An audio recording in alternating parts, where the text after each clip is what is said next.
continuing our tour of the footsteps of the Fuhrer, and believe it or not, this is actually the old city walls of the city of Nuremberg. These walls go back to the medieval times, probably built around 1500 AD. The streets are all cobblestone. The stone itself that the walls are made out of is kind of like a pink granite, and if you use your imagination, you could almost hear the sounds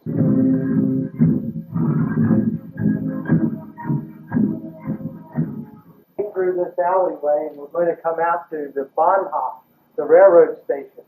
So come on, let's go. This is neat. Now you can see the Bahnhof through the archway here.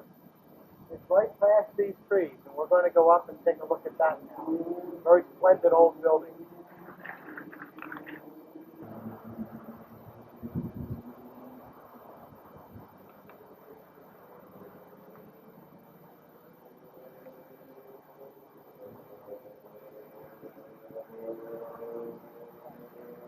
You got it.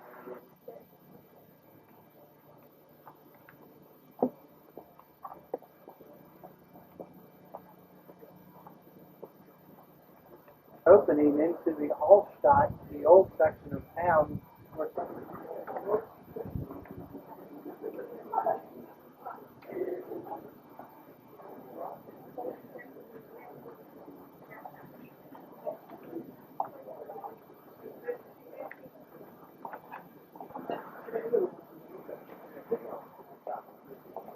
These little shops now at one time were the housing for the soldiers that defended the gates here back in medieval times. And we got some wonderful pictures of these people eating. We're going to pay you. Thank you. So we thank you all day. How is it? It looks great. Very delicious.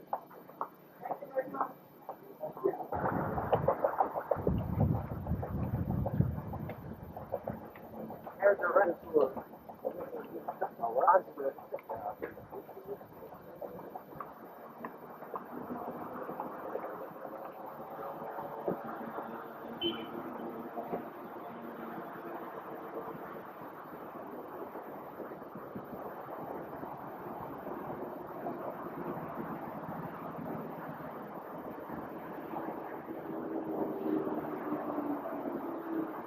the old city walls here.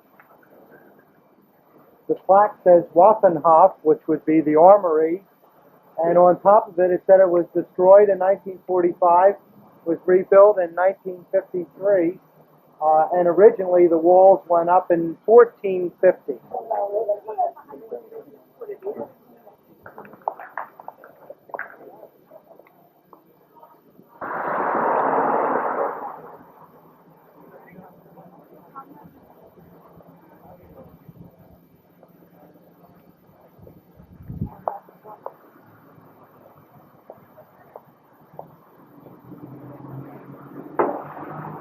We're looking at an historical guest house with a moot keller in the bottom of it. That's for drinking.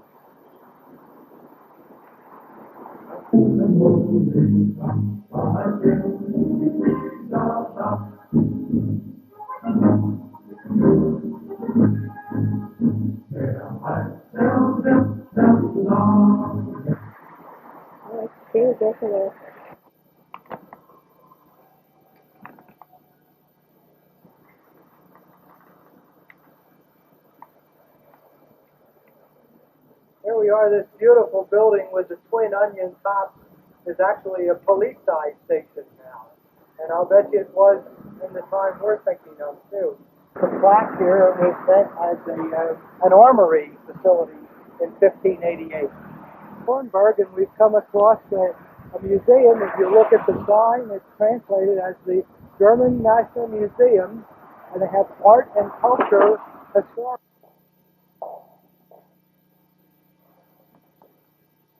Now to the weapons room, and the things we're going to see go back to about 1000 AD and come up to the period of about 1850. There is no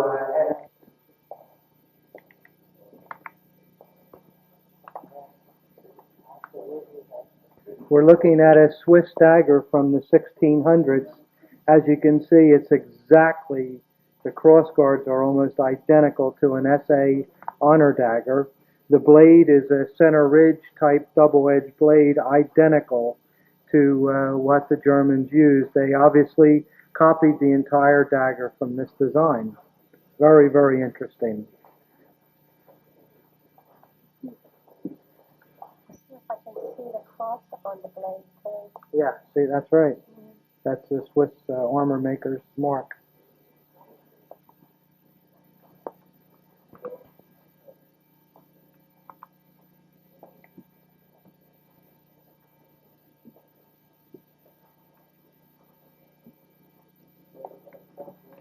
Looking at a collection of Wheelock Pistols, of which Nuremberg was very famous for probably making the best examples of these type guns. The average value of these pieces would be about $10,000 for any given one. And on top of the guns, Marie will pan up, there's some great helmet armor from Nuremberg. Notice the gold lions that run around the entire circumference of the hat on the right to cover the rivets, and also probably add great value because I'll bet that those lion heads are solid gold, as is the inlay throughout the helmet. Very beautiful.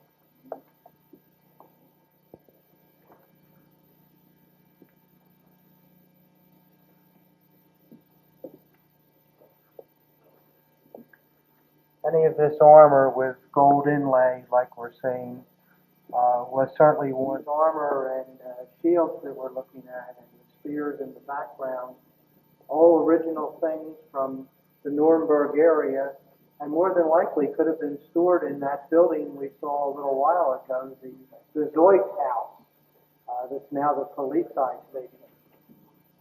Notice how the colors in the shields have still retained their luster after 300, 400, 500 years in some cases.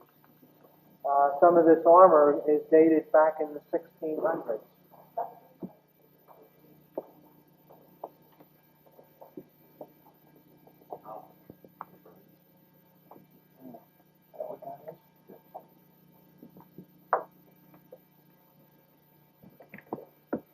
Are you going? Yeah. These would be hunting short swords in most cases. They go back to the 17 and 1800s. So for you collectors that thumb your nose up at these kind of things at shows, you can see that they're in museums in Germany. They're much more appreciated here than they are back in the U.S. But they'll get there.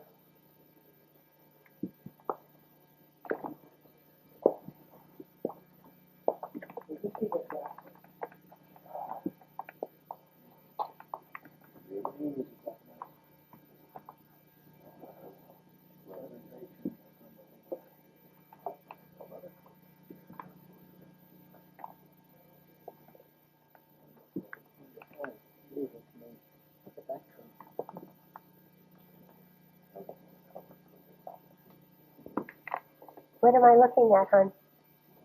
You're looking at the cover, which would have gone over a falcon's head while he was in a rest position. Very elaborate.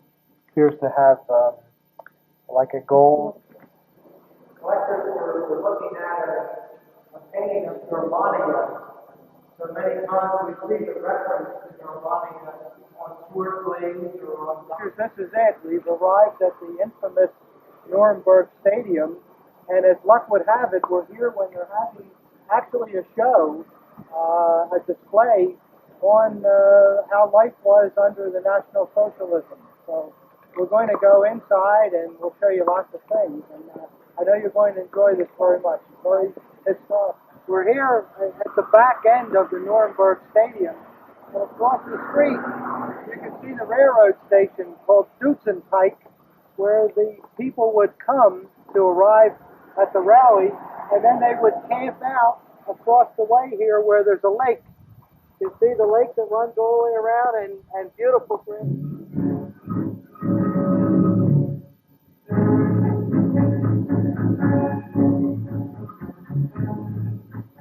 see the steps going up there. They actually have some green moss growing on them for age. It sort of looks like disuse. Not much interest, I guess, in this place. I don't know why. Yeah.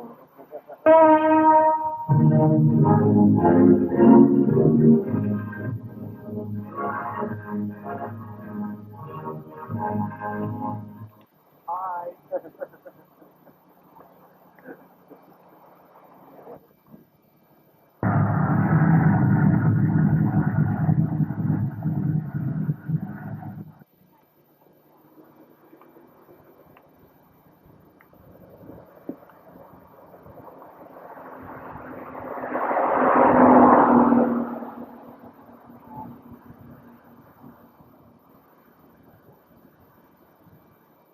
This is the door at the top of the stadium where the Fuhrer would come out of here and then proceed to walk down these steps which led down to the podium. Follow me down here and you'll be able to see.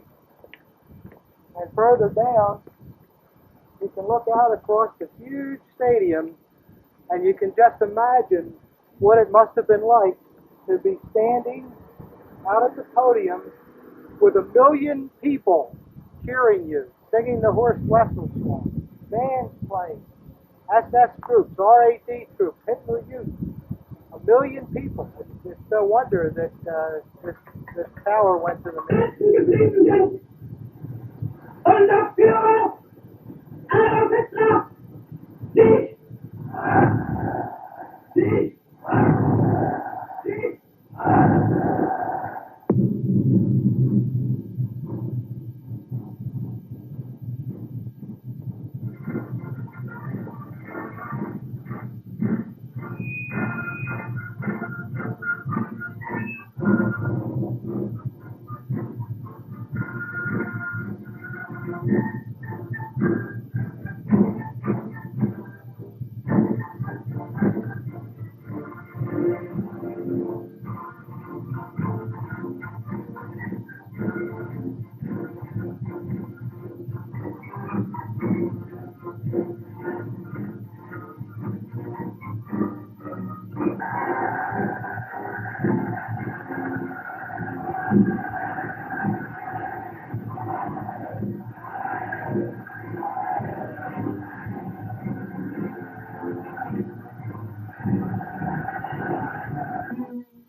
Now you can see the door, and then on top of the stadium are the 3 podium bases that would have held the wreath swastika that was blown up by the American GIs in 1945 when they captured this city.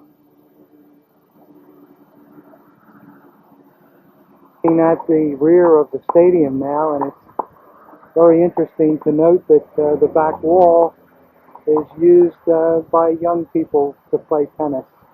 Probably have no idea what happened here. Look. Let's go. Here we are. We're inside of the main building itself. And they have a display here, mostly of pictures of things that happened during the Third Reich. They call it here Nuremberg in Socialismus. Very interesting.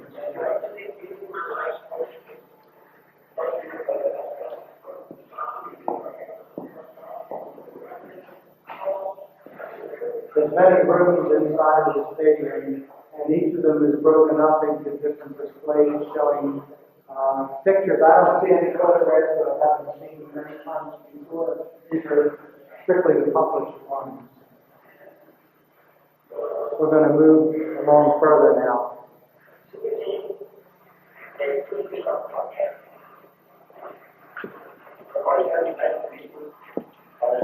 Kind of scary in here.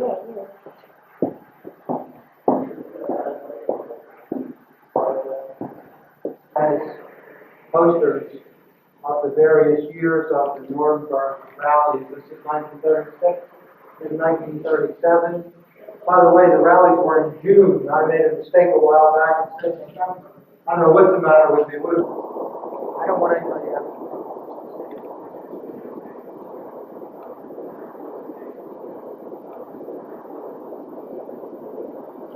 Here is the bowl, if you will, that held the eternal flame. Very historical artifact, to say the least. Now, let me take one.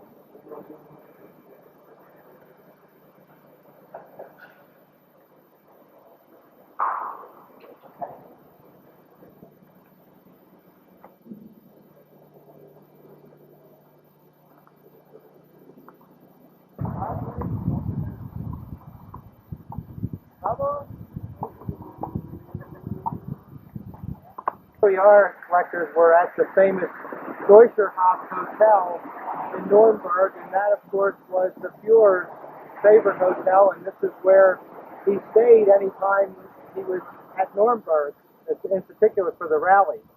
So, Marie, if you'll show over the entrance to the hotel, we're going to have dinner there tonight. We'll let you know how it is.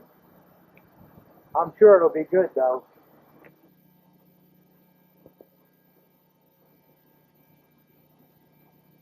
Here the Führer stands at the front window of his favorite hotel, the Deutscherhof in Nuremberg. He, of course, stayed here for the rallies each June. Here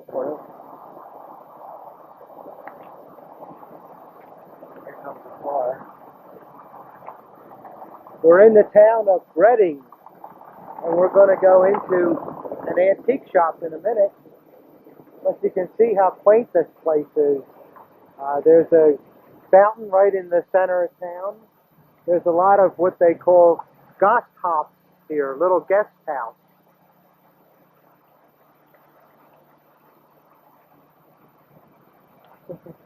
I think you're going to like this, collectors. We're going to go into this old Schloss, which has been turned into an antique shop in a minute. So here we go. Inside of the building now, and as you can see, there's beautiful hand-painted Bavarian type furniture. This is the entrance. It's called the Antiquität. Antiques, of course. Go ahead.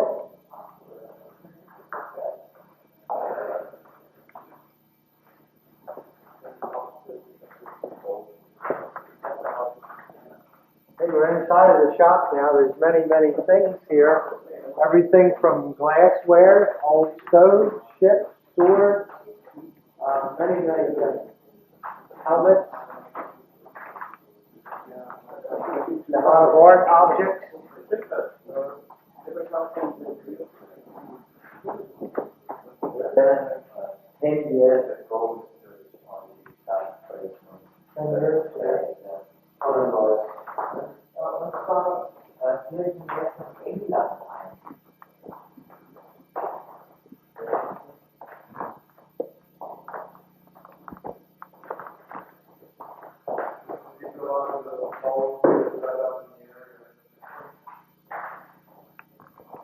Now we're looking outside at the courtyard of the Schloss, and at one time the servants were probably lived in this building outside, and you can see the attic area above the building. That's the kind of place where you're allowed to find a whole box of unissued SA daggers. We're looking at on the walls here, they have the traditional stag heads, and the heads are actually made carved out of wood, and the stag itself is, of course, real.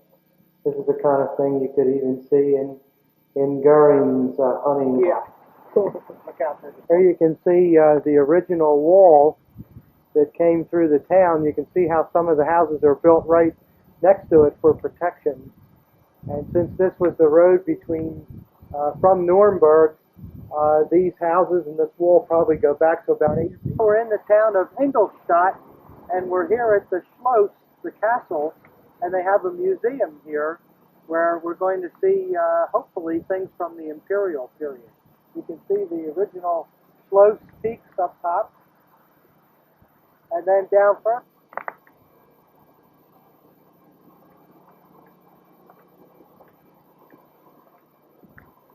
You can get an idea of how deep the moat is by the height of the trees.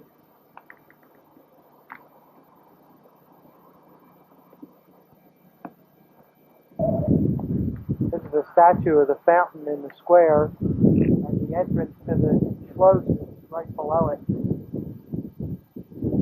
Judging by the shield, it's a Bavarian motif. It's a crusader.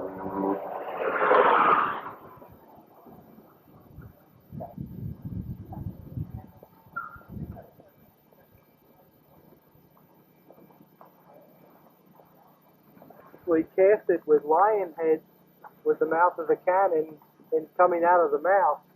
And on back they have some sort of dating system with the different kings. They're definitely Bavarian because they have the Bavarian crest on them, which always consists of checkerboard, blue and white. You can see the checkerboard on the doors. That's what we're talking about. Here we have more of 15th century, 16th century Swiss daggers. These are the plain ones, and they look almost identical to S.A. Dolce. Now we're going to go in the other cabinet and we'll show you swords, Bavarian swords from 1500 that look identical to Luftwaffe swords. Look at this Schwert. It's actually from the 1300s. It has a pommel and crossguard. Even the blade is the identical shape with a single center puller, exactly like the Luftwaffe Schwert. The more German artifacts that I see, the more I realize that we're looking at some armor backplates from the 1500s, and you can actually see the crest of Nuremberg is stamped into the back of it. It really hasn't changed. It's the same today.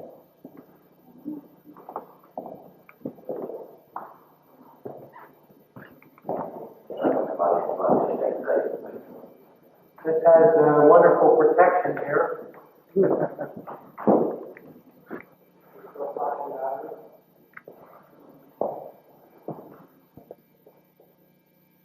We're in an armor room here where they have the swords stacked. Looking at a field marshal, Imperial Hussar officer with the sword. The normal sabers have an applied skull with a half lion head motif, sharkskin grip. The Hussar busby is generally made of possum, which this one is, very richly decorated. This is from the Light Guard Regiment, the 1st Hussar Regiment. Excellent condition. On the other side of the room, we have a Panzer wraparound. What am I looking at? Here we have a Panzer wraparound fighting cavalry helmet. Next to it is a modern Bundeswehr Fallschirmjäger. We have a cavalry riding prize that was presented to the Kaiser himself in 1914, along with a beautiful red hussar tunic. Needed 8 horses with one on the fourth. 4 horses with a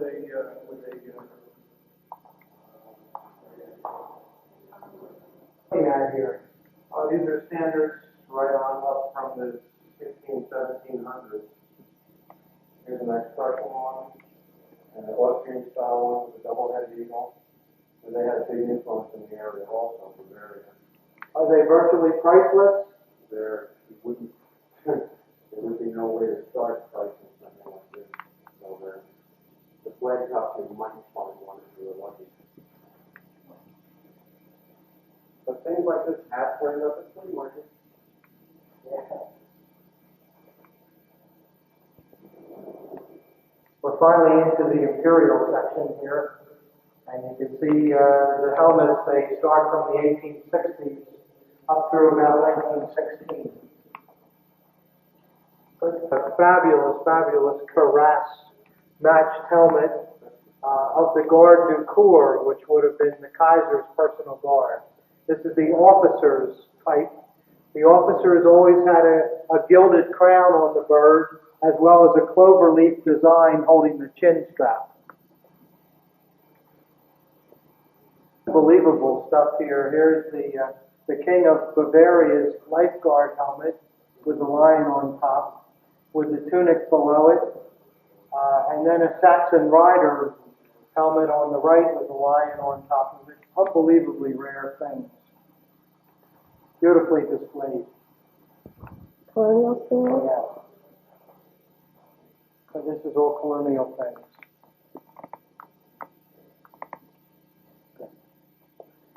Okay.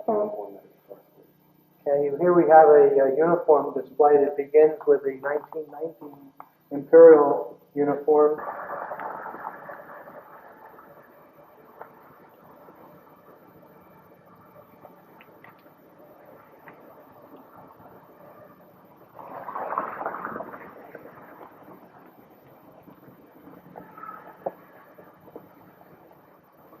Okay, now here we are. We've arrived in Munich finally, and it's kind of an overcast day, but we've run into Uli Schneider here.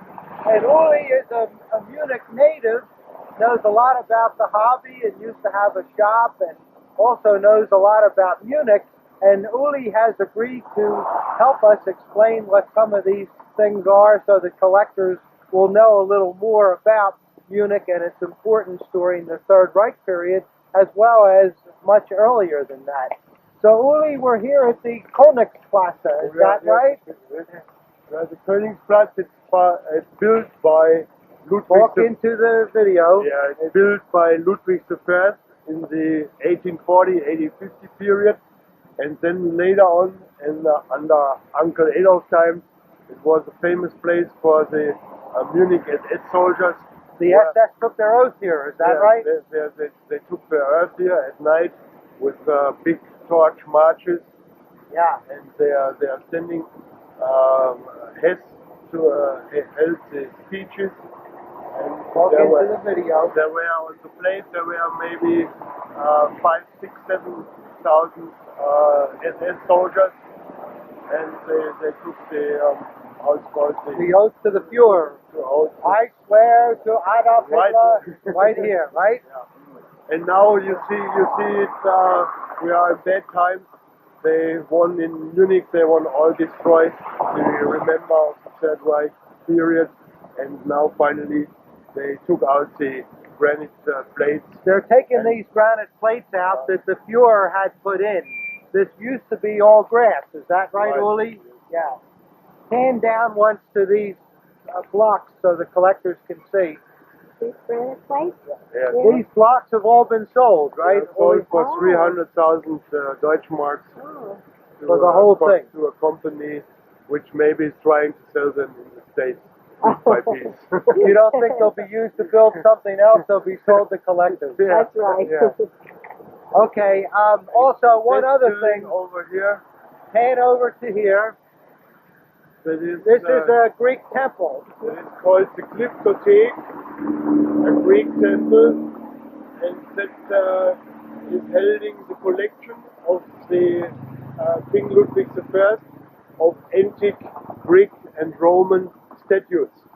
And in the 1900 period, they thought that most of the statues would be fakes. And recently, maybe 10, 20 years ago, they found out that it's all original, and now it's the best collection in the world of Greek and Roman antique statues. Because of the modern laser techniques, they Right, were able to yeah. actually verify the age of these statues. Right. Is that correct? That's correct. And yeah. for years, everybody thought these things were Yeah. fakes. Isn't that something? And now they're now Okay. it's worth 100 million. Here's the way the Greek temple on the Kunix plots looked like in November of 1935. We're looking at these two corners here were temples of honor where the SS Guard would stand in front of the party headquarters building, also known as the Führerbau, which we're seeing coming up on the left.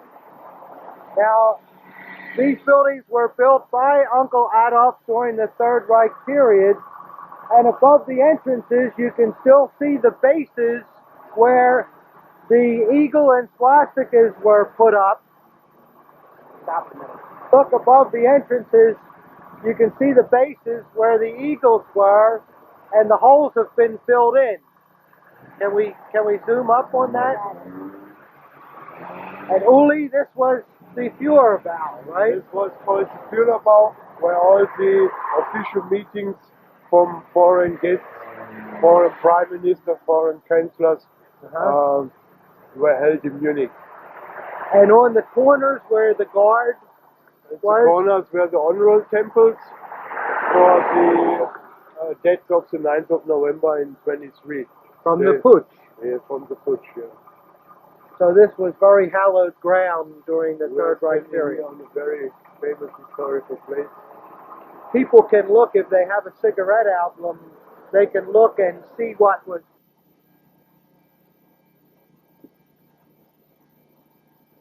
Here is a period photograph of the Führerbau in Munich, and you can get an excellent view of how the party eagle looked over the entranceway. You can also see how the steps and the veranda to the top of the steps are identical to the way they look today. This building is very important historically because this is where the British Prime Minister Sir Neville Chamberlain signed the Munich Pact with Hitler and came back to England in 1938 saying that he had achieved peace for all time. We all know that wasn't true.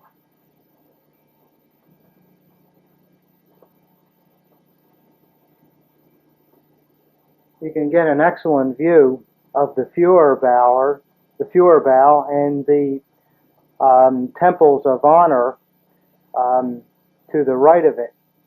Here is the Führerbau. Here are the temples of honor on either side of the street. All we can see now in this site are weeds and overgrowth, but this is the places where they had the fallen from the push of 23. The sarcophagus were there, the Horst Wessel and so forth. This is the Brown House behind the Führerbau, which was destroyed by the Allies. Nothing is left of that today. There's a building on the site where it once stood. We're in front of the Führerbau now. These are the steps where the big deals would drive up in the Mercedes here, Goering and Dr. Goebbels walk up these steps. You can still see in the top of the ceiling here the mosaic. It has the type of thing you see in the Third Reich period. What do you call this mosaic, Uli? It's called the Underman. It's also from old Greek style. The Greek style, yeah. We're going to go in and take a look inside so you can get the flavor. It's now kind of it's a music school, but you'll at least be able to see what it was like. The ceiling is still the same. So come on, collectors, let's go.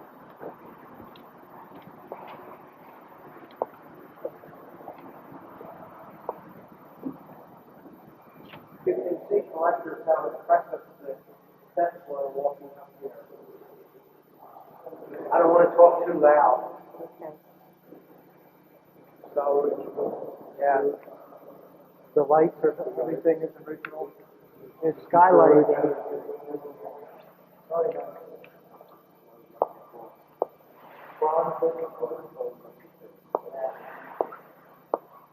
Beautiful.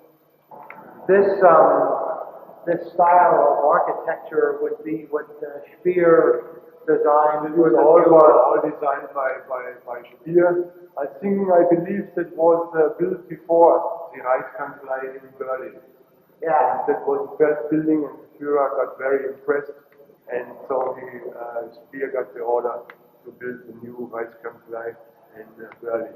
Is the Reichskanzlei, was that built in a similar style? It's a similar style, it's only much bigger, Yeah. but with the marble walls. Yeah.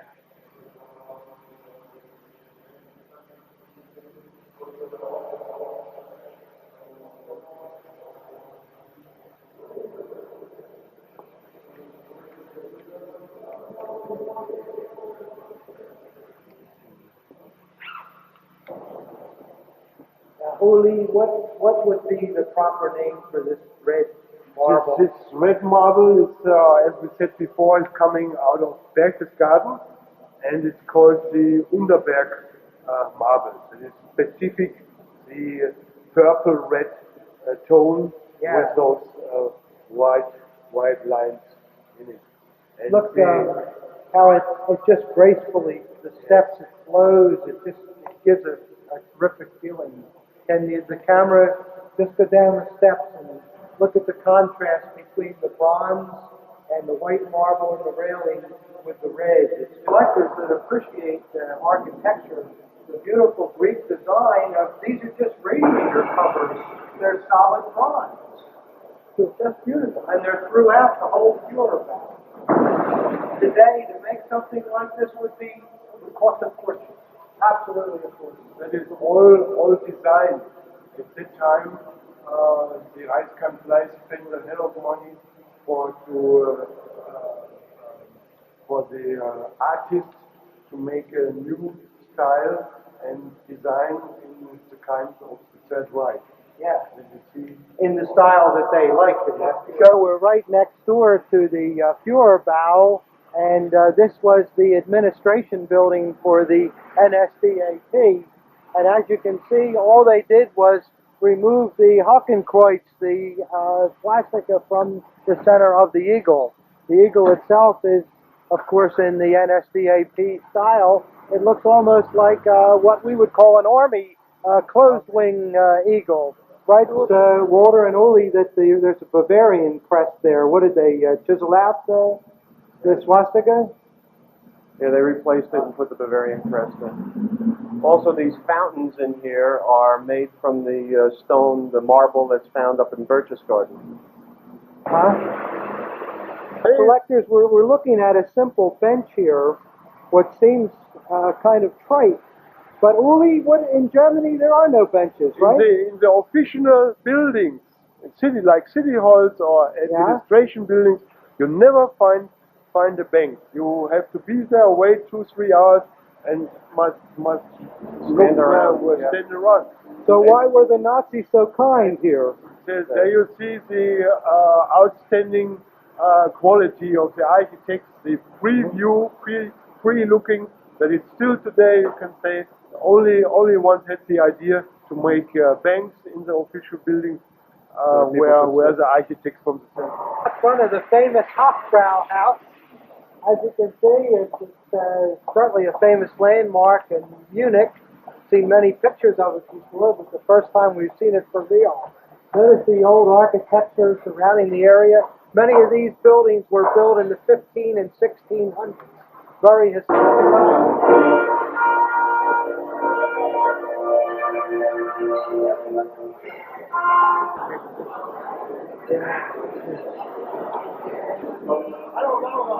Tasty. It's a beer here, Willie.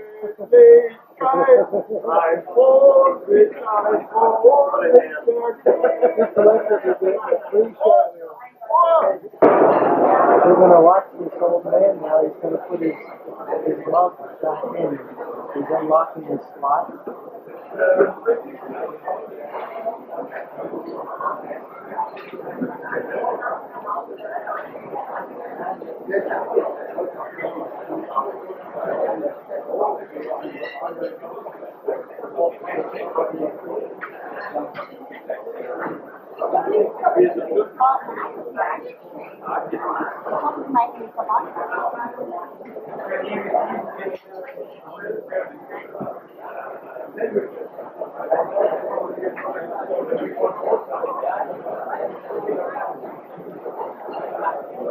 So, that's how it's done.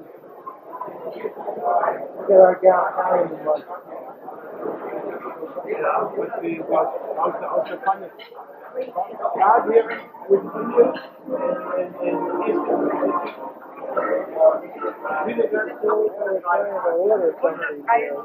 Outside of a knife store, such a collectors might like to see what they're making today. You can see that some of the Bavarian hunting knives could very well be passed off as Third Reich. See the horn handles? There's even a Damas plate. That's right. Let's get in on that a little bit. Yeah, look at that Damas blade. Yeah. Now we've come around the corner to where we see the National Theater. This is a very important building. They're currently restoring the steps in the front of it, but this was the building where many times the Fuhrer in his early days, he would, as you know, sell postcards that he painted himself so he could get enough money to come and hear Wagner. This is where he would come. Very beautiful building.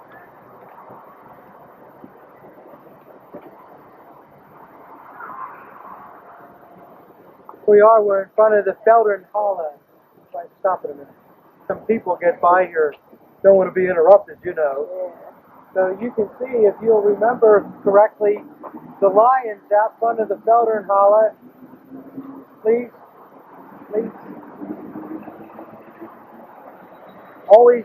We have always the SS guard next to the lions there.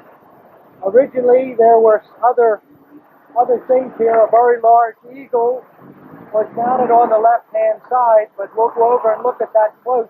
You'll be able to see where it was. But just get your old cigarette books out and look at the pictures of the Feldernhalle, and you'll easily recognize the line. Dass wir die Alten geblieben sind. Unser Führer, Adolf Hitler, dich!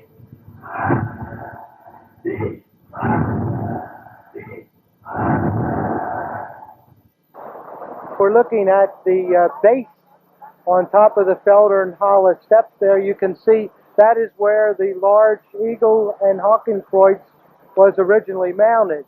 And then beneath that was the plaque of the fallen in the Putsch of 1923, all the names of the people who were killed there. And I'll go across the street and point out where that was.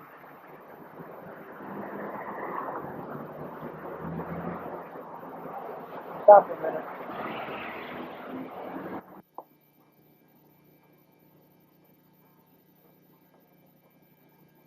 You can see the SS guard in front of the plaque of the fallen. Here's the plaque right here.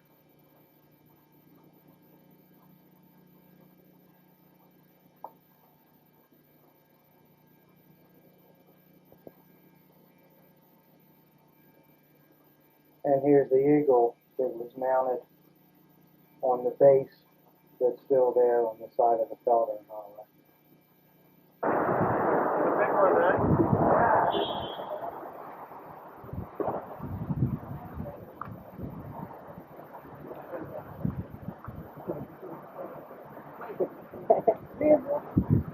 We're looking at a beautiful church next to the Feldernhalle. You can see the Bavarian crest up at the top of it, and the church was built by Ludwig I. Very, very beautiful. And now, so we stay in the Feldernhalle.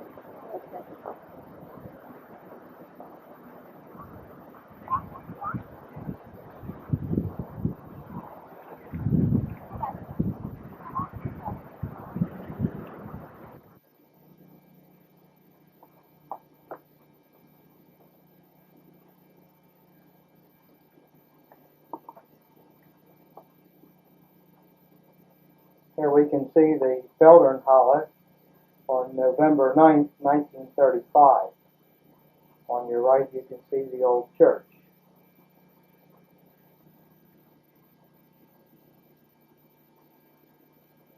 In this photograph, we see the parade Mercedes leaving the Feldherrnhalle, and on your right-hand side you can see the beautiful church built by Ludwig I. A place called the Schloss Dachau, and look at this strawberry cake here. I'm telling you, it is unbelievable here in Deutschland. There is no way that anyone can lose any weight. It is just impossible. These cakes beautiful, really fantastic.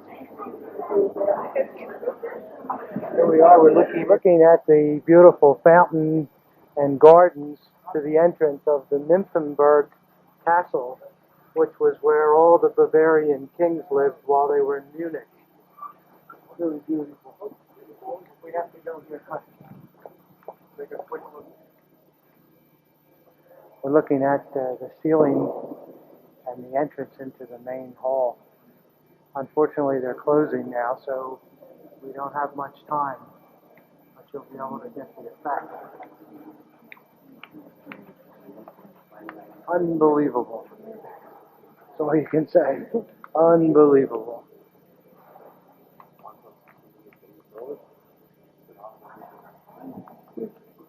That is all the original furniture and the old vases.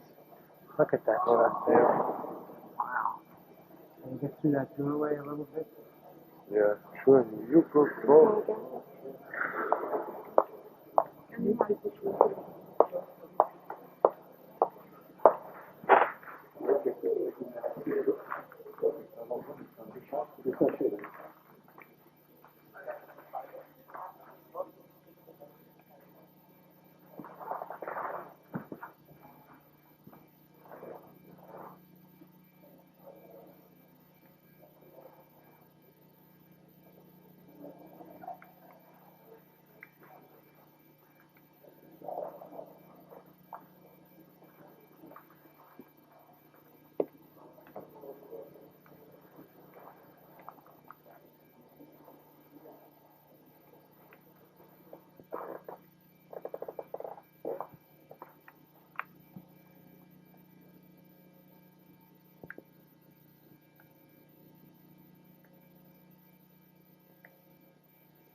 The painting of Duke Max Emanuel from 1726.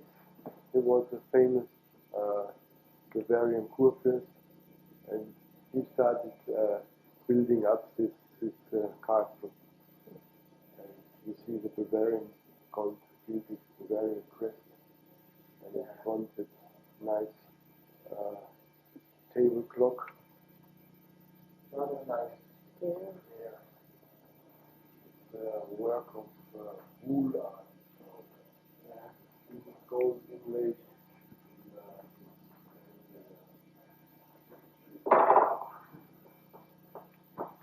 Formal gardens of the Schloss, and there are, Uli tells us there are 5 castles in these different areas. You can't see them from here. But what kind of castles were they, Uli? For us today, it's big enough to be a real fancy castle. But at that time, it was only just for fun at the weekend with some of his mattresses. Incidentally, the name Nymphomania is derived from Nymphenburg Schloss. There was some fun here. Yeah, it was a lot of fun. Yeah.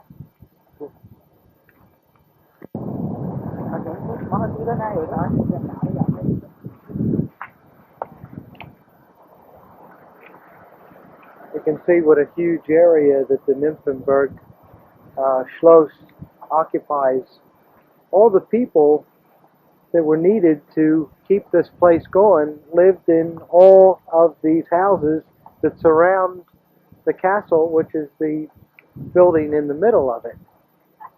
You can see that it must have taken literally thousands of workers to maintain the grounds and cook the food and clean the clothes and take care of the animals. And then they had a hunting master because they did a lot of hunting. Really unbelievable. Schneider here in the Lederhosen. Uli, I understand that this is about 60 years old? Lederhosen is 60 years old. It's beautiful. What is supposed to say? I don't know. So far, hand stitched. All hand stitched? About 30, 40 years old. And shoes are also original. Original shoes? 40, 50 years old. When I was so bad. This is the good part, collectors. This is why we get fatter in every video that you see. This is why. This is what happens.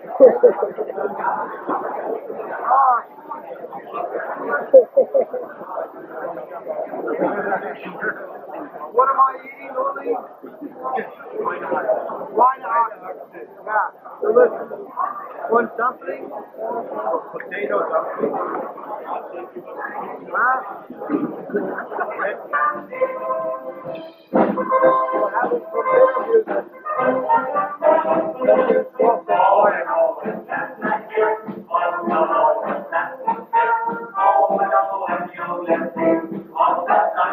Can't wait till the yodeling starts.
So where are we all going here?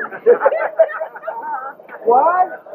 I'm not going anywhere now. Where are we all going? Nowhere now. This camera follows you everywhere. Candid camera. They're taking a break here. Arrived at the Obersalzberg now, and we're going to be getting onto the buses to go up to the top of the Kalstein mountain where they have the Eagle's Nest restaurant. Uli, what is this called here? This place is called here the Hinteregg, and this was the place where they started with a very small but very steepy road up to 2,000 meters high to the Steinhouse. Also, the Goering property is right across the way. At the right hand. And down a little bit further is the site where the Birkhoff was, and we're going to go down there a little bit. Hochhalter, famous batsman, Steinhouse and Goering. Down in the depths, embedded between Watzmann and Jena, road the up to center the of international ski Eagle's racing Nest, in and winter, it's 4 lies a miles lake here called Königssee, of cliffs which is and the woods. peninsula of Santa The road Cruz. was built between 1936 Now, and some very important 1938 by information Martin about your Bormann. return trip. On your arrival at It the takes parking about lot, 20 minutes to it get is up there. absolutely necessary for you. Here the Mercedes cars make the harrowing trip up the roadway to the Birkhoff. Of course, this road was built by Martin Bormann, and it was literally blasted out of the side of the mountain. This is the same road we're on now with the buses. Desired type of departure stamped on your ticket. You can do this at our agency. Unbelievable. It's up a little bit here. There's trees.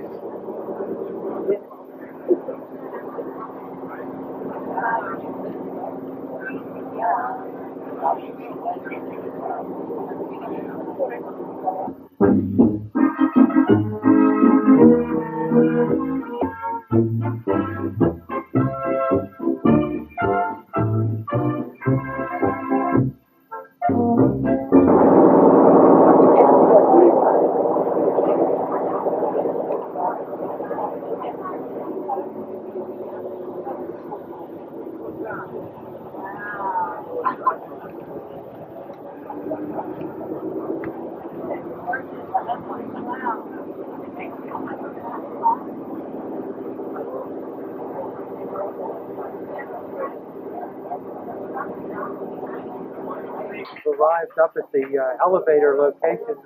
You can see that there's a date of 1938. There's a tunnel that leads into the elevator, and we're going to go into that now. We have to get a ticket. Just be a couple of minutes.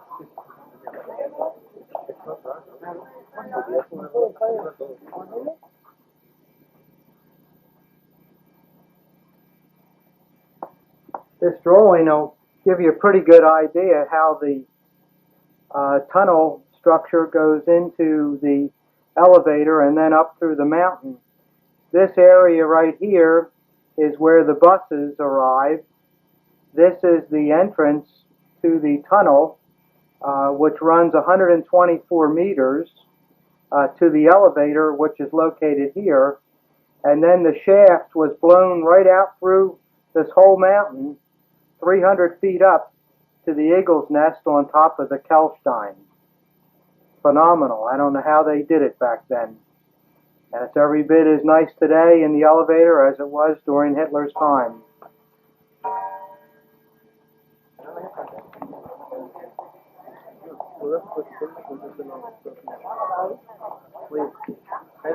The Eagle's Nest is on top.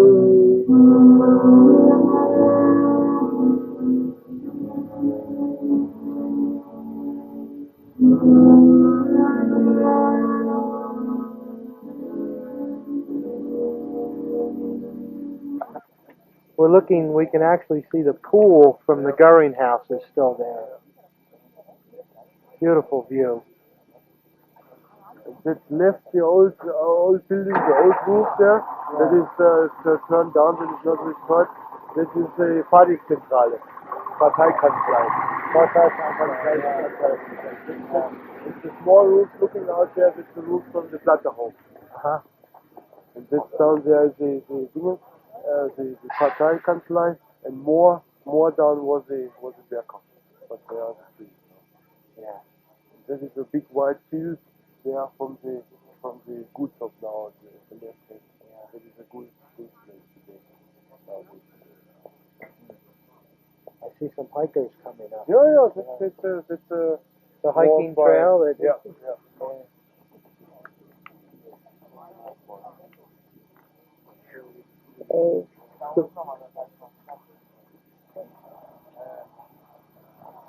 Yeah. And there outside there you see the river Inn. That is brown there. See there's one small thread there, like the same.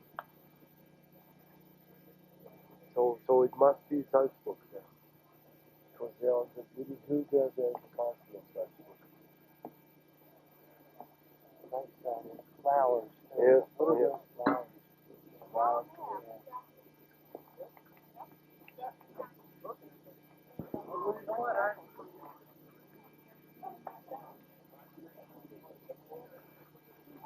On good. Yeah, that is typical. Go ahead. That is typical design for the Obersalzberg area, opposite to the Führerbau in Munich. They have all round looks like a star. Yeah. In Munich, it's the Halber Kunsthaus Führerbau. It's all straight, square. Yeah. And here in the Birkhoff, everything is round. And then there's the thrill in. Are these doors bronze? They are massive bronze and should weigh a head of weight. That was a lot. I don't know. Let's see. The tunnel that goes down to the elevator, even the lights are still original in here. This is granite block. This is the entrance to the elevator. It has a round nose on the ceiling. The acoustics are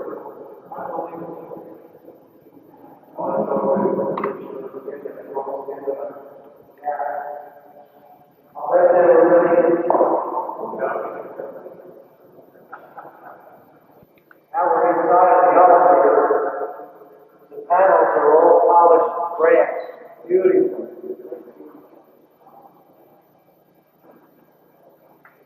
Hope that the camera can see it without too much light. Like a mirror. Well, that clock. That's period. Even cut glass in it.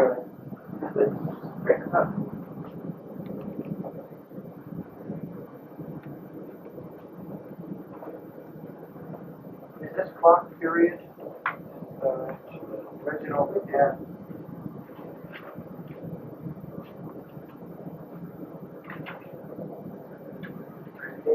Good enough food.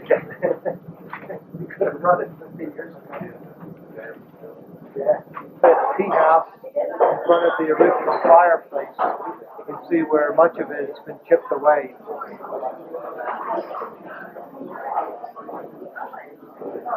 The original firebox is still in here.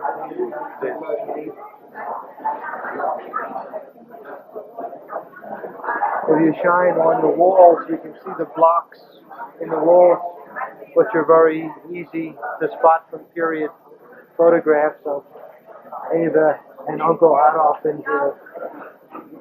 From what we understand, Hitler only came here about 3 or 4 times because he thought it was too fancy for his taste. So after all this blasting and tunnel making and elevators and untold amounts of money that were spent, he came here 3 times.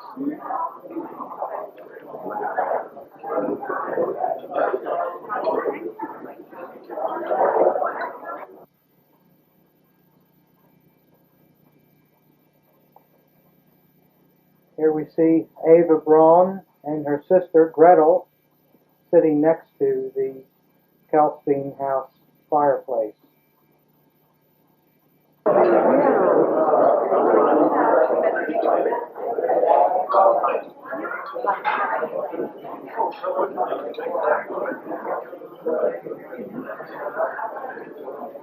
Come here, Ollie.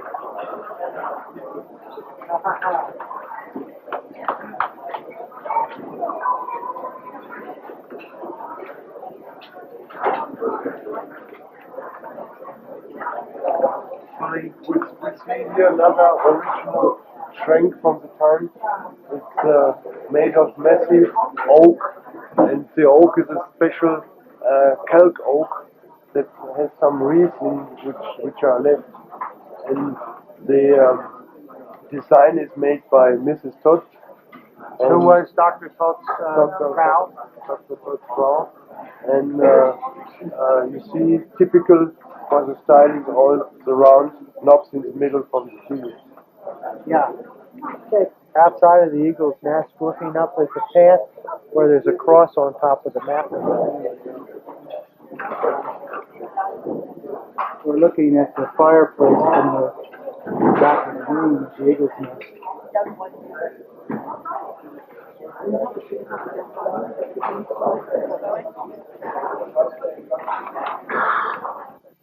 We're looking at an old bunker still here from an 88 gun, black, on top of the Kelstein.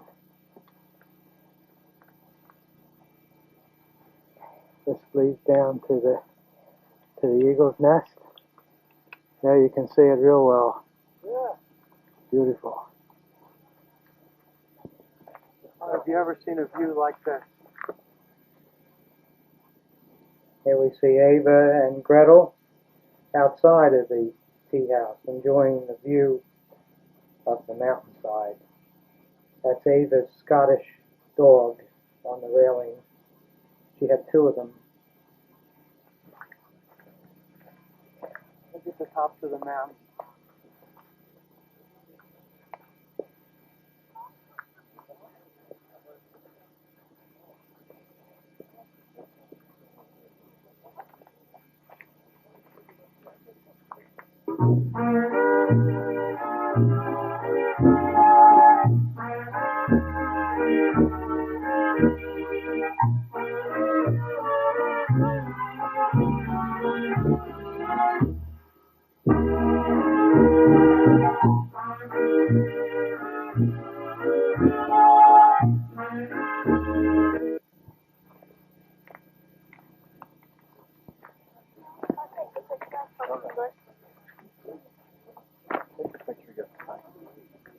Looking like this, you can take her.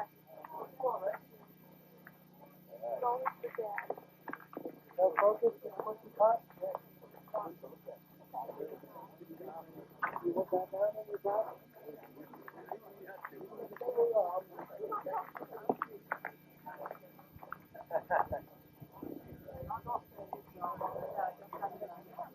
Thank you so much.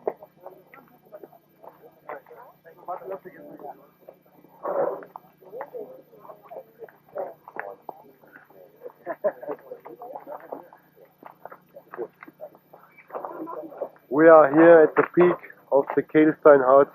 It's nearly 2,000 meters, 1,900 and a little bit over. And we see the big wooden cross that was set up in 1951, short after the war. That is for the people which is climbing up, and there used to be a book in the case there, and then you can sign it. And, got confirmed that you were here on the top. This is some spot that you picked out for us here, Yuli. It was nice of you to arrange this backdrop for our trip to Germany. This is one of the nicest views here all around. Yeah. The little bad that we have some too much clouds, but still. I think generally we can get the idea pretty good.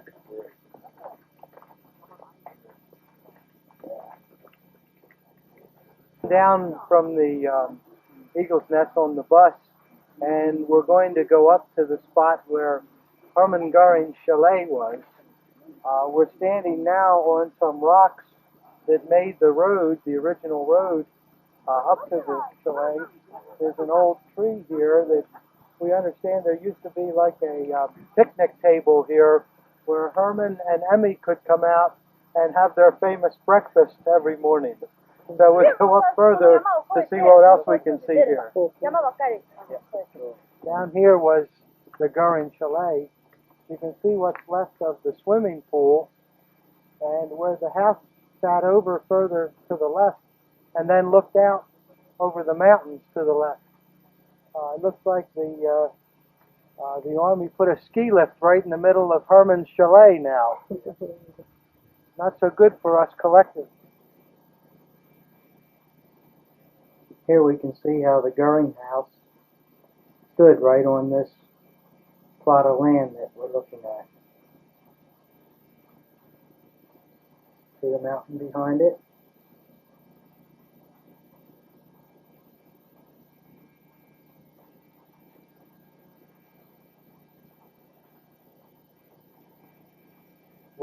looking at the Hermann Goering Chalet, the way it looked while Hermann was living in it. In fact, he spent a lot of time here, and also so did his wife, Emmy.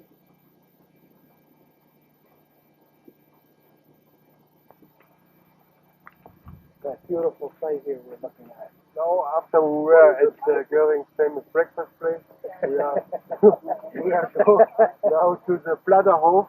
That was the first big hotel at the Obersalzberg, and that was designed or was named a Volkshotel, which means that every little PG could spend there some days with a beautiful view to the Alps. But You mean all the people could come and... should Yeah. come, so it was Yeah. named. But after they changed 3 times the planes and the coast of the building raised up to the sky, then it finally ended up that only the absolutely top. So only the high party people high could party come, people could afford it. Could yeah. afford it, yeah. Not one Deutschmark No, like it no. was supposed to be. Reichsmark. I And should so say. then later on they changed the name too, and it was a Bahnhof. Yeah. What So people that were going to come visit the Führer the next day would come here and stay at the Platterhof. Yeah, yeah. Okay. Good. Wire. Yeah. The risks we're taking here. Uli, can you hold this wire? You collectors are going to be the first ones to see this in 40 years. We're going into the site of the...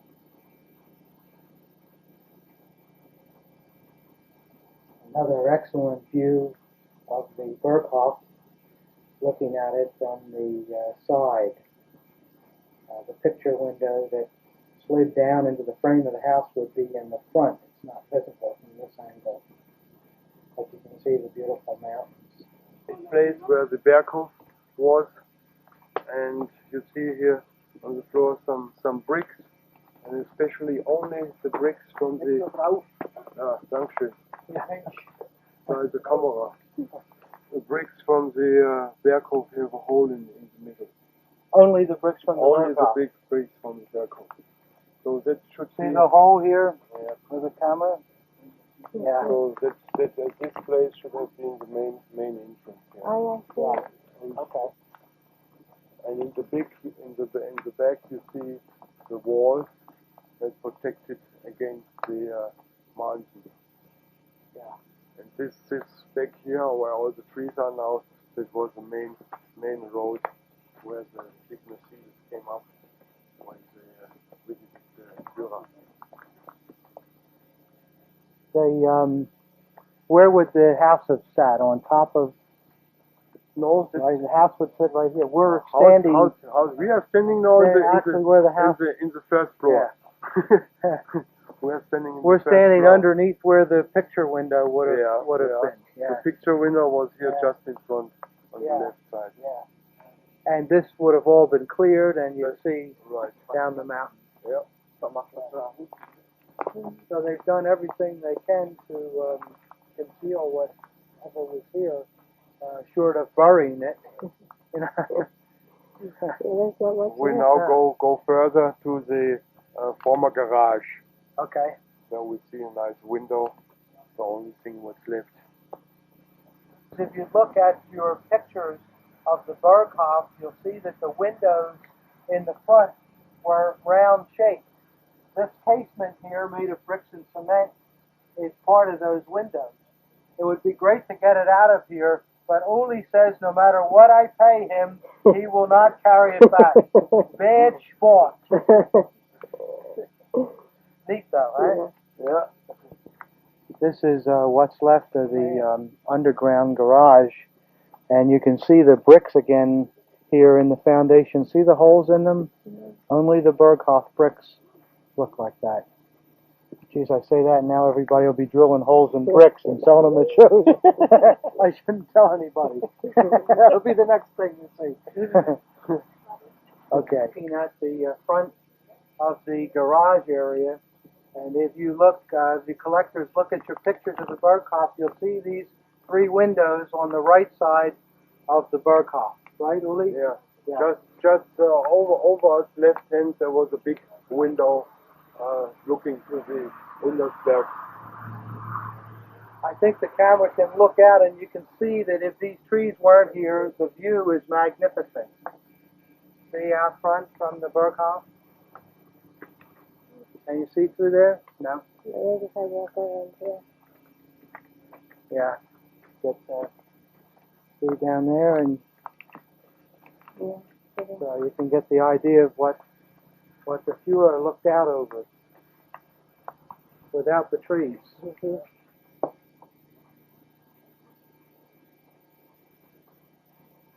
This is the view of the picture window from inside, looking out onto the mountains. This was the famous window that slid down into the area below, so it could be wide open. In Albert Speer's book, Inside the Third Reich, Speer mentions that whenever the window was put down, gas fumes came up from the garage, and the window only had to be put up again. So it was probably a good idea to start out with, but not too practical. Similar to a lot of things Hitler did.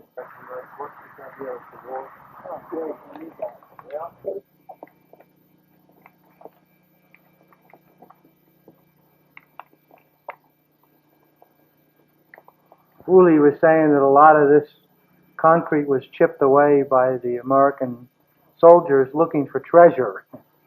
Yeah. Looks like a pretty wet place in there. Yeah. Eerie. It's almost scary.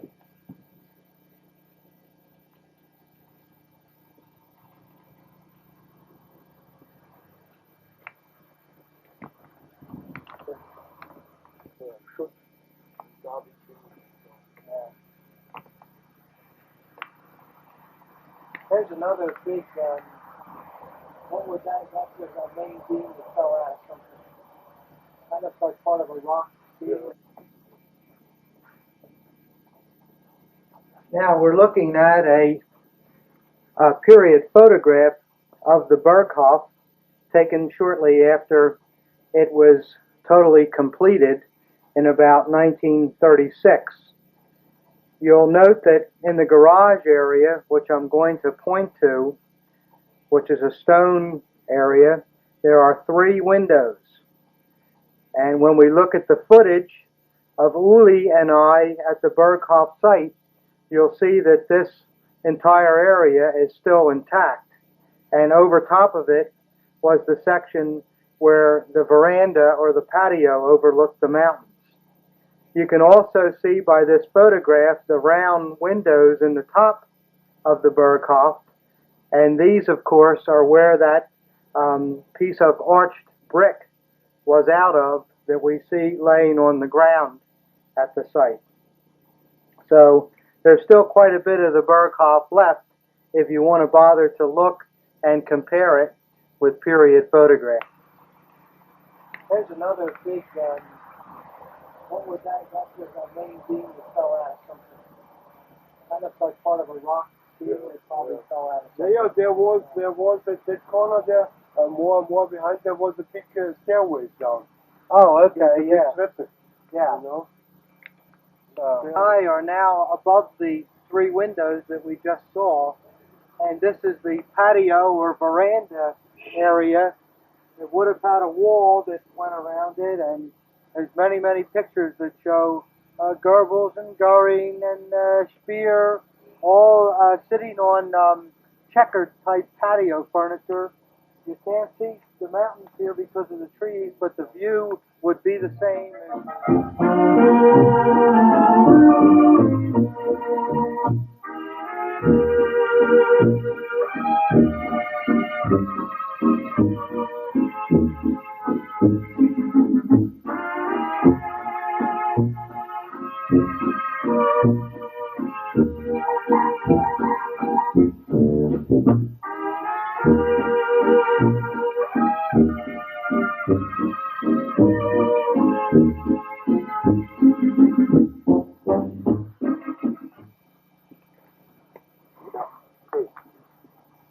loose though, Uli. It's Yeah, loose. it goes in the middle. Yeah, it breaks in the middle. So You're good? Yeah. See some loose bricks around here someplace. Yeah, let me. Here we are. There's one there. Oh, Uli, can you help me get this brick out of here? I try. Give it a little kick for me, maybe. There's another one. Oh! Ah, finally we made it. Yeah, See, here's a hole. yeah, The hole again. yeah. Typical Birkhoff bricks. This one with a hole in it too. Okay. Good stuff. Let's take them home. Yeah, I think we should. Okay. Why not?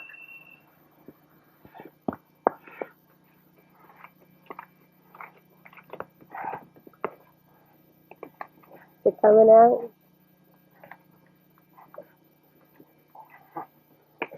Sure. I hope you're getting this. She's You're going to believe it. This is not easy. We got it. Yeah, boom. Oh, Does it have the hole? sure. Yeah, it is. There we go. Yeah. Here's the bottom of another one here. Yep.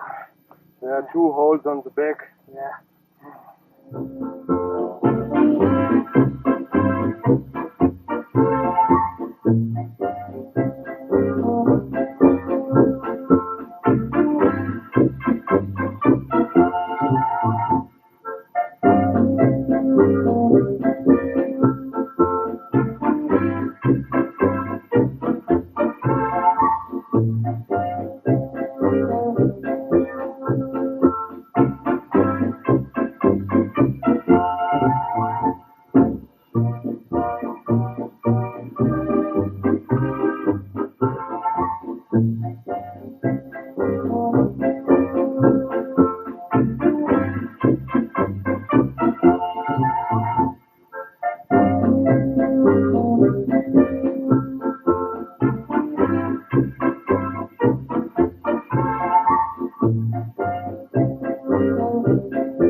Just in front of the Hotel Birkhoff.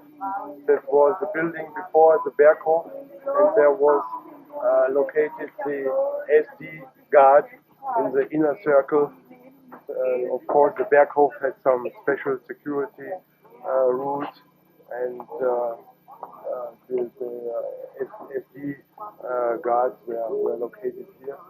And from the hotel, there was underneath, there was a tunnel leading to the Birkhoff, and you see here just the entrance. This is the entrance to the tunnel. Birkhoff bunker, and we now want to go.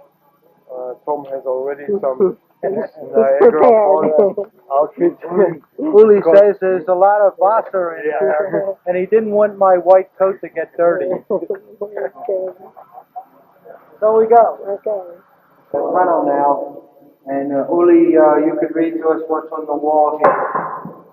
We are now about 10 meters under the ground from the Hotel Birkhoff, and when you walk down these steps, you see at the end, you see 3 holes. That was the first machine gun pillbox. There was one first hole, it's the slide where the guard was looking out, and the 2 other ones were for the machine guns. And you can imagine there's no way to escape. When you came down here and he hit you in the fire, there was no chance. No chance of anybody getting in or getting out. You are steps and we see now close the machine gun slides. It's very, very thick steel, at least 10 centimeters. So if you throw a bomb or something, that would put nothing away.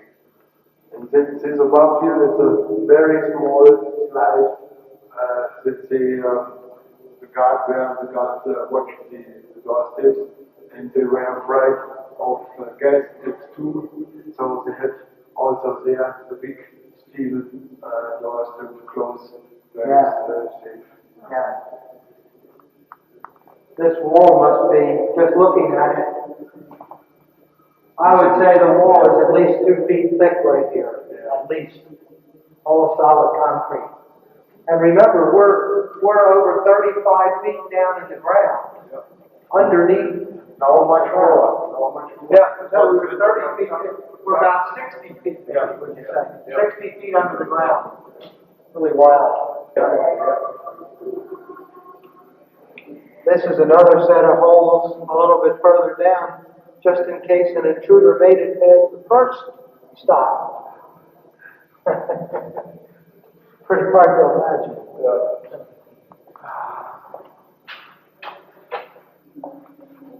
This is really something. We have a fine example to show how thick first the wall was. It's nearly 1 meter concrete, and then even that was protected by very about 2 centimeters thick steel doors, because they were also mostly afraid of gas and bomb attacks. Yeah. Also, it was in case of fire inside the tunnels. It was to protect themselves, that the fire not move further to the other room. So, grill game we're looking at here, this was the area where they kept the German Shepherd dogs that were used for patrolling. And the sign over here says that we're now 70 meters underground. That's almost 100 feet. In the tunnel, the U.S. forces blew up a bomb in here just to see how well the walls would withstand it. And you can see that the concrete is reinforced with these steel bars. And I'm hanging on this. That won't even, that's how thick that steel is. You want to see that again? No, really, no. I wasn't under the fence. But see, it's real strong steel. And the whole place is like that. So you see the steel plate from the machine gun. Yeah, still, the gun would have mounted on this slide here, and then there was a bracket that would have went across to hold it in place when the boom, boom, boom, doesn't pull it out. Inside, you can see the tunnel goes a little further yet. It's an escape tunnel, which really went down till Berchtesgaden, about 5 kilometers more. Yeah. But it's after a couple hundred meters today, it fell together, and it's closed now. We're going up into this machine gun nest here where Uncle Yuli is already up here.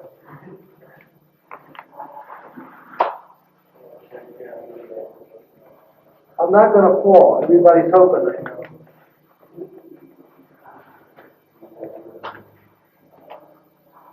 Yeah. Good. Very good. We made it here. At the end of our bunker tour, and we are happy that we made it again, and short we will see the daylight. Yeah. So we are climbing up this very strong and nearly going vertical up or down doorsteps here. The one thing you can't help but think that the SS troops that were assigned this guard duty, I don't think I'd want to be down here for 6 months or a year. Not much fun. No. So we're inside the Turkin. What is this painting, Uri? This is a period painting showing a farmer in the Alps and cutting the oil. Yeah. He's making the oil and just, I don't know in English, sharpening the lens. Yeah. Nice painting. Nice painting. Definitely of the period. Definitely of the period, and that was for sure in the older days in one of the houses around here. Yeah.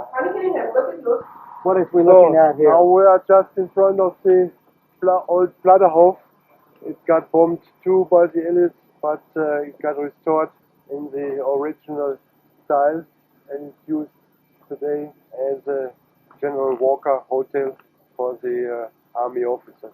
The U.S. Army took it over. Yeah, and we walk now inside. Yeah. And we'll have a very nice view on the original furniture, some very nice paintings. A lot of the original furniture and paintings are still inside. Yeah. Yeah. And also the different kinds of marble, the famous red Nrnberg marble here out from the area, from just across the Unterberg. Yeah. And then some lighter marmor coming from Italy, Parma. So let's go. Let's go. Of the typical folks hotel that everyone could afford for only 1 mark a night. Okay. There was a painting, oil painting of the Führer. Yeah. That is pictured in the Haus der Kunst, the magazine Kunst im Dritten Reich. Was this furniture that's here the original to the hotel? Yeah. And the fixtures and beautiful.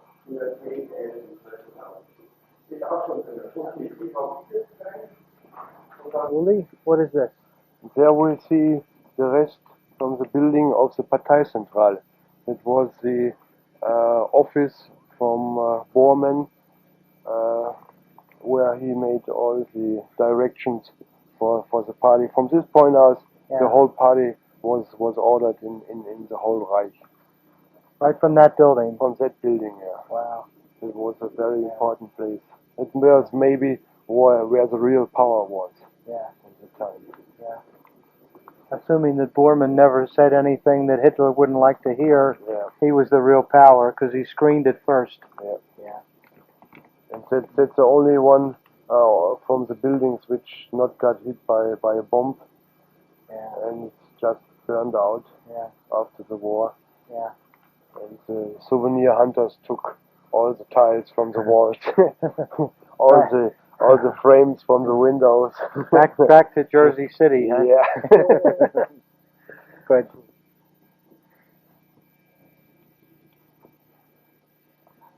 This is a nice painting we're looking at that probably hung in the Reichskanzlei. It was done by Baumgartner in 1935. Baumgartner was born at the Tegernsee. He was a famous Bavarian painter, artist at the time, and in the exhibitions at the Haus der Kunst in Munich, he was always presented with 3 or 4 paintings. The Führer liked him very much. It's unbelievable. These are just in the hallway of the Bahnhof Hotel here. Nobody even knows what they are. There's Marie in front of another nice painting, also that probably hung in the Reichskanzlei. Totally unappreciated. Beautiful. Just beautiful. Right here in the hallway of the Bahnhof Hotel. Standing here at the famous Gutshof, that was the idea of Bormann to have, because there were many people, about 3,000 SS guards, and all the party members living here up the Salzberg, so to have their own meat from the cows and the piggies, and also the horses. This was all kept over here? That was all kept over here, and it was not bombed during the war, so that's still in the original shape. Yeah. And the building behind it, called now the Skytop Lodge, that is now a hotel for the high-ranking generals only. It's very Generals and Feldmarschals? Yes. No. All the 4-star generals. Okay. And it's very nice. Also has the original furnitures and the original oak ceilings, and it's a really decent place. I hear a brook or something in the back. Yeah. It must be coming down from the mountain. That's a little river from the mountains. Very nice. But otherwise, it's a very, very quiet place here. Yeah. It's really nice to have some Really vacation. Right. Oh.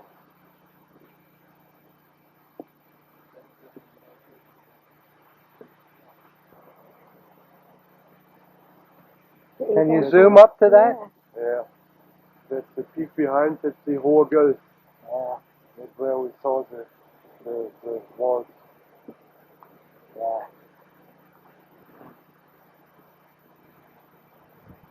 Oh, the what? The Russian wall.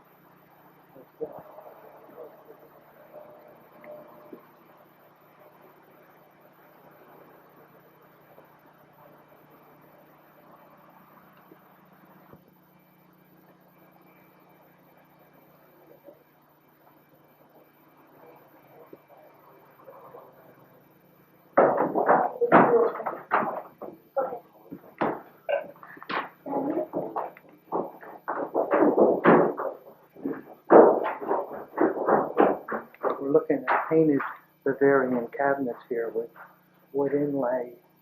These are inside of the general walk, inside of the Skytop Lodge. And Uli says that these cabinets are better than in the German museums. The stuff, a lot of it is out of the Birkhoff and all original here.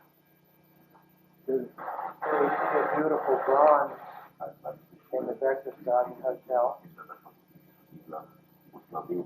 On the other side of this room is the original grand piano out of the Birkhoff. We're going to go to the piano out of the Birkhoff. It still sounds pretty nice.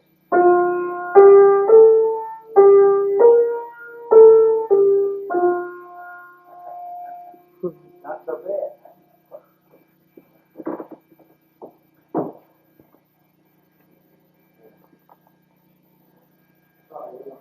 That's all right.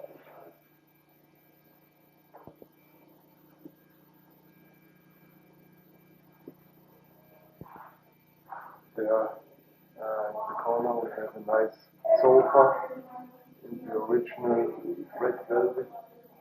That's the same style as they used in the Chalet. Maybe even coming out of the Chalet. This is a nice view of the interior of the Birkhoff's living room. Notice the beautiful wood ceiling and the furniture of the period.